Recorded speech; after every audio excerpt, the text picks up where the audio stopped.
Hello guys! Oh, narito na naman po ulit ako para gumawa ng short vlog. At ayun po, dadalhan ko po ng chicken lomi soup ang aking matanda. Katatapos ko lang pong magluto.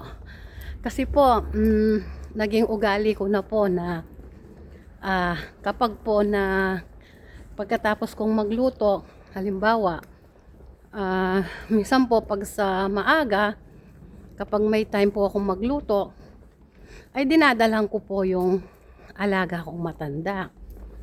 Parang mission ko na rin po. Kasi po, ang mga friends, ay hindi po sila maselan sa food. Gustong gusto po nila yung Filipino food. Dahil ang trabaho ko po, hinihingal po. Dahil ang trabaho ko po ay malapit lang dito sa bahay ko. 10 minutes walk lang po. O 12 minutes, depende po sa lakad ko. Imbes na maghintay ako ng bus ng 15 minutes o minsan po kasi 20 minutes ang bus, ay nilalakad ko na lang po, parang exercise. So ngayon, kanina po, nag-vlog po ako ng niluto ko, yung chicken lomi soup. Dadalang ko po yung amo ko para naman makakain po siyang Filipino food, hindi po yung pabalik-balik na kinakain nila na siya po, hindi naman po siya maselan. Kumakain po siya ng pagkain ng Filipino food. Ang origin po niya ay French, pero hindi po siya maselan. Mababait naman po ang mga French dito. Tsaka, kasi po ang mga amo ko po French at tsaka American and Jewish. Part-time job po ako. Lahat po sila mababait.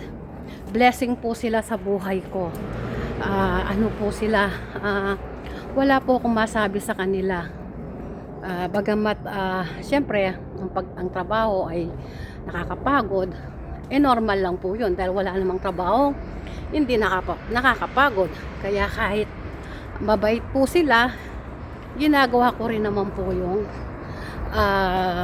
the best ko. Yung kabaitan po nila ay sinusuklian ko po ng kabutihan din po. Kaya masaya po sila sa akin. So, yun lamang po. In-upload ko na po yung pagluluto ko sa French food. Ngayon po, papunta na po ako muli sa aking trabaho. Ganito po ang buhay namin dito sa Paris. Napakabilis po ng oras. Yung bang maya lang oras na.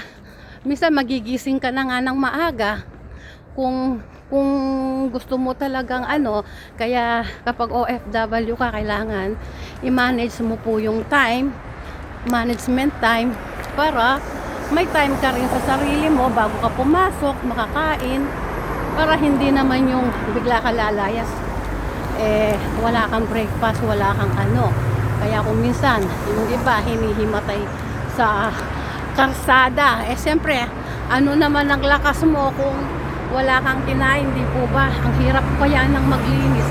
Tapos mamalansya ka pa. Yung iba nga po, ilang palapag pa ang nililinis po nila dito. Kaya, ayun po, marami pong salamat muli. Please po, share and subscribe and like. At mag-comment po kung gusto po ninyo. Bye-bye po!